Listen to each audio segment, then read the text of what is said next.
To begin our program, please welcome the Honorable Donnie R. Tuck, Mayor of the City of Hampton.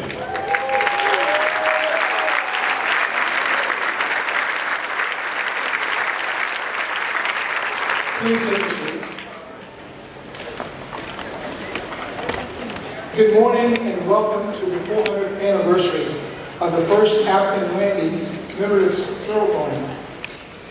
It's my honor to welcome Governor Ralph Northam and First Lady Pamela Northam, Lieutenant Governor Justin Fairfax, Attorney General Mark Herring, Senator Mark Warner, and Senator Tim Kaine, U.S. Representative Bobby Scott, and Representative Elaine Gloria of Virginia, Representative Karen Bass of California, and Representative William Clay of Missouri, Speaker of the House of Delegates Kirkland Cox, First Counselor Lawrence Manzai for the Embassy of Rwanda, former Virginia Governor Gerald Balaus, former Virginia Governor Robert McDonnell, former Missouri Governor Eric Greitens, former Representatives James Moran and L.F. Payne, Chief Judge Roger Gregory of the First Circuit Court of Appeals, members of the Governor's Cabinet, members of the Virginia General Assembly, including Senate Majority Leader Thomas Normant,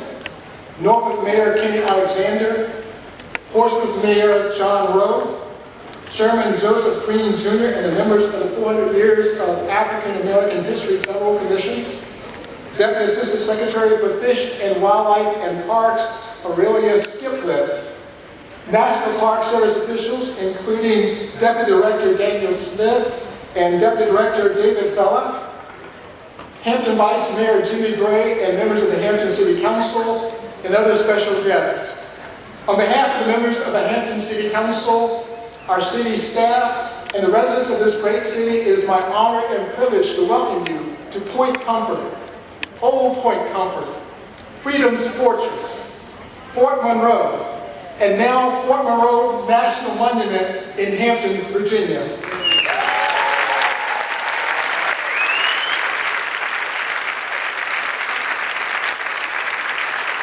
Today's Hampton is a historic city that is 409 years old. When I greet visitors to our city, I often tell them we don't look that old because we've been burned to the ground at least twice. From almost its beginnings, Hampton has been a multi-ethnic and multicultural city, a model for our nation and for the world to emulate. At its founding in July 1610, there were two ethnicities and two cultures here in Hampton, that of the English colonists and that of the Kingatan Indians. Just over 9 years later, a third ethnicity and culture were introduced, that of African. In late August 1619, an English privateership, the White Lion, arrived at Point Comfort with human cargo it had captured in an attack on a Spanish slave ship, the San Juan Bautista. John Rolfe, the Virginia Colony Secretary, stated that 20 and odd Negroes were traded for food and supplies. Among those first documented Africans to be brought to North America in 1619 were two individuals simply known as Anthony and Isabella. They were married, and in 1624, it is believed they gave birth to the first African child born in English America. They named him William Tucker in honor of a Virginia planter. Now, descendants of Anthony and Isabella, the Tucker family, are with us this morning. And in fact, this weekend's 400-year anniversary commemoration events began with yesterday's ceremony at the Tucker Family Cemetery, about 8 miles northwest of here. Another African-American family that is here today, the Charity family, can trace its roots to Charles City County in the mid-1600s. I want to acknowledge the organizations and agencies that have corroborated the past 4 to 5 years to plan and execute not just weekends commemoration events, but speakers, symposiums, panel discussions, cultural events, concerts, and educational seminars over the last 3 years.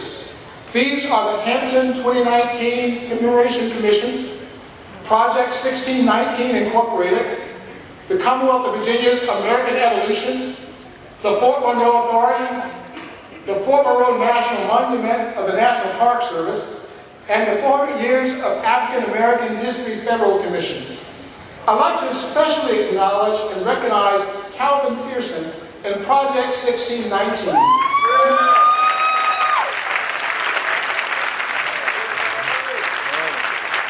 He began telling the story of the first African's arrival at Point Comfort in Hampton, not Jamestown.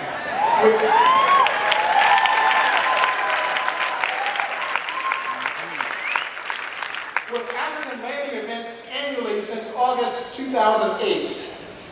In closing, researchers and historians tell us that more than 12 million individuals were taken from the African continent during the transatlantic slave trade. Of these millions, between 380 and 400,000 were brought to the shores of America. This weekend, we honor, salute, and commemorate those 20 and odd, along with those other individuals, yea, even my own ancestors, who because of their strength, determination, endurance, perseverance, and resilience, survived the capture and months-long transport through the Middle Passage, and endured the indignities, dehumanization, brutality, and atrocities of that peculiar institution. To borrow from Hebrews chapter 11, all these people died having faith. They didn't receive the things that God had promised them, but they saw these things coming in the distant future and rejoiced. They acknowledged that they were living as strangers with no permanent home on earth. Today, I can imagine that as our ancestors are looking over the battlements of glory and beholding on this platform 2 congressional representatives, a lieutenant governor, a state senator, and a mayor who are all African Americans, their hearts must be overflowing with joy.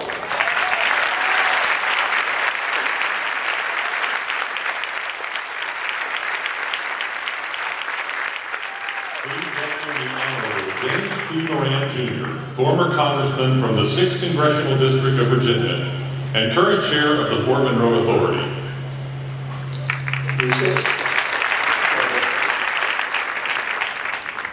Thank you.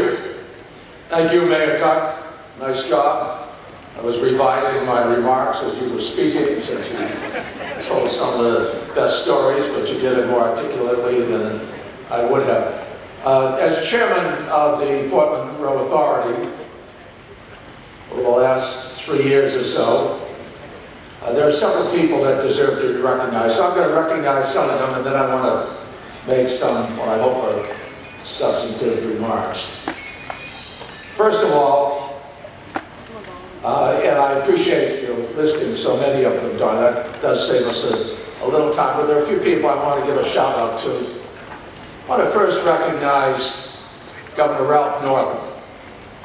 And I want to thank him for all the efforts and achievements that he has made in the pursuit of racial justice and reconciliation.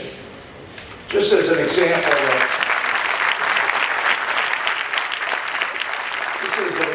that some of you may not be aware of, a number of us on the authority have had a major problem with an arch that exists down the street. It's called the Jefferson Davis Memorial Arch. It was designated as historic. Although anything that is more recent than I am is really not historic. It was put up in the 1950s as a deliberate act of defiance by the Daughters of the Confederacy. We wanted it down before we had this commemoration today. The governor used his power to come down one morning, took every one of those letters off that arch. And if any of you want to see the letters, they're over in the museum someplace in the corner, and help yourself to read them, but it didn't belong here. I also want to call out some friends at the national level, former governors and senators, Mark Warner and Tim Kaine, done such a terrific job. My couple of other friends in the Congress, Bobby Scott, who represents really this area, as does Elaine Luria, both of them in excellent fashion. Bobby is chair of the Education and Labor Committee for the country.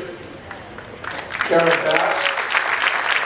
Karen, so good of you to come to this, Karen. She is the chair of the Congressional Black Caucus at the national level. She's also the chair of the African Subcommittee and Foreign Affairs Committee. Awfully good to have you here, Karen. Let me mention some of the members of the Fort Monroe Authority, because those previous governors appointed them and they've been wonderful. Our finance, the State Secretary Brian Ball, Natural Resources Secretary Matt Strickler, of course Senator Mamie Locke, who everyone knows. Doesn't she look resplendent today? Mary Buckley is on the authority. She's the city manager of Hampton. Dr. Rex Ellis, who had a major role in the establishment of the National Museum of African American History. Every single one of you need to go through that museum if you have not, and we are every day making a closer connection with that museum. Dr. Ed Ayers, I don't know if any of you have watched the public broadcasting series on Reconstruction, but Ed is continually interviewed, and he does such a terrific job. I listened to him 2 or 3 times trying to write down notes, and I thought, holy smokes, I know that guy. That's Ed from the authority. Well, he's done a great job, and Ed, thank you. And Dr. Maureen Eldersman-Lee is a professor at Hampton University. Jay Joseph is currently serving as vice chair of the authority. Colin Campbell is the vice chair, but he's recovering a little bit right now, but he's been terrific as well. And certainly Jay is the brother of Molly Ball, who was Secretary of Natural Resources and was instrumental in much of the direction that we've taken. I also want to recognize Clark Mercer, because Clark has done such a great job. He's chief of staff to the governor, and he's really been directly involved. I'm going to come across a number of people. In fact, I see the Attorney General Mark Herring here, of course our Vice Lieutenant Governor Justin Fairfax is here. All of those folks are going to have an opportunity to speak, but we also have a Fort Monroe Foundation. They've raised money for things like the Business Center, and every one of you should go through that Business Center. It's phenomenal, the accomplishments that have been made in such a short period of time, to put exhibits there, and every day it gets better, and you're going to really enjoy going through there. Mike Westfall is the president of Fort Monroe Foundation. The inimitable Alan Diamondstein has been wonderful. Jack Rizal, Jack spoke yesterday, and thank you, Jack. The indefatigable Bill Armbruster, Jane Yerkes, and now let me mention particularly Glenn Oder, who is the executive director of Fort Monroe. I can't imagine the number of people he and his lovely wife Mary have entertained on a weekly, if not daily basis. He's just been terrific. There are so many people as I look out in the audience that deserve recognition, but I'm going to make a few comments so we don't get too far off our schedule. So this is an historic place, because 400 years ago, some of the most important decisions that shaped our nation's future began to be made here. First, we pay respects to the native peoples who lived full lives for many generations, well before the first English settlers arrived. We also pay respects to those first English settlers, many of whom did not survive. Those English settlers carried with them a strong desire for freedom and for a better life than the one they knew in their first homeland in Europe. However, today, we address the paradox that a land settled right here and the name of freedom was also sullied right here at the expense of freedom. We are here to recognize the first enslaved Africans were brought ashore to the English colonies in the Americas. Human beings brought here in bondage to Old Point Comfort, where they were traded for provisions. The English settlers, including the first governor, Governor Yardley, who made one of those trades for a couple of those folk, they decided to trade for them as indentured servants, ultimately to be used as slaves. It is this contradiction, this first immoral decision, that determined who we Virginians became. Slaveholders for 2.5 centuries. The fact that a Virginian who became governor and then our third president wrote our nation's Bill of Rights declaring all people to be equal with an inalienable right to life, liberty, and the pursuit of happiness is a contradiction that undergirds and compromises the America most of us still want us to be, a commonwealth of people who believe in the promise of freedom, justice, and equality for all people. In 1861, at the start of the Civil War, 3 extraordinarily brave enslaved black men, their names were Frank Baker, James Townsend, and Shepard Mallory. They sought refuge here by boating into the fort under the cover of night.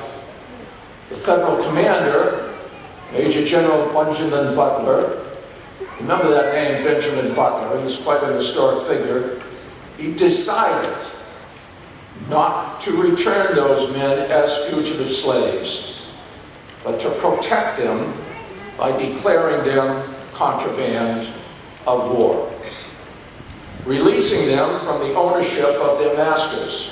Their masters came, tried to get them. He explained, you seceded from the Union, you're using these men to build fortifications for the Confederacy. This is contraband. As the word of that decision went viral by word of mouth, the brave act of these 3 men set off an enormous reaction. It triggered a migration of many more tens of thousands of enslaved people to seek refuge here. Their passion for freedom, combined with Commander Butler's shrewd yet honorable respect for justice, created a movement that would ultimately undermine the institution of slavery and contribute to the preservation of the United States of America, a singular nation willing to fight a bloody, brutal civil war to enable the emancipation of all of its people. It all happened here in what is now celebrated as Freedom's Fortress.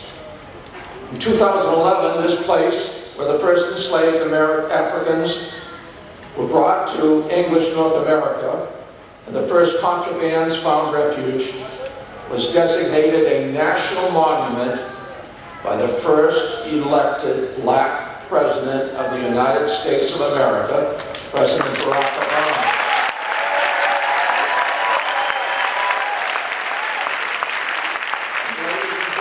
He served his country honorably and competently. We have come a long way.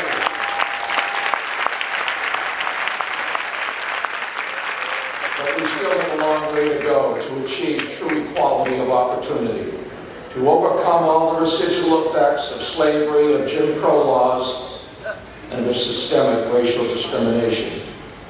American middle class was formed from the immigrant working class who successfully defeated the forces of Nazism, fascism, and right-wing nationalists who had taken control of most of Europe in the 1940s.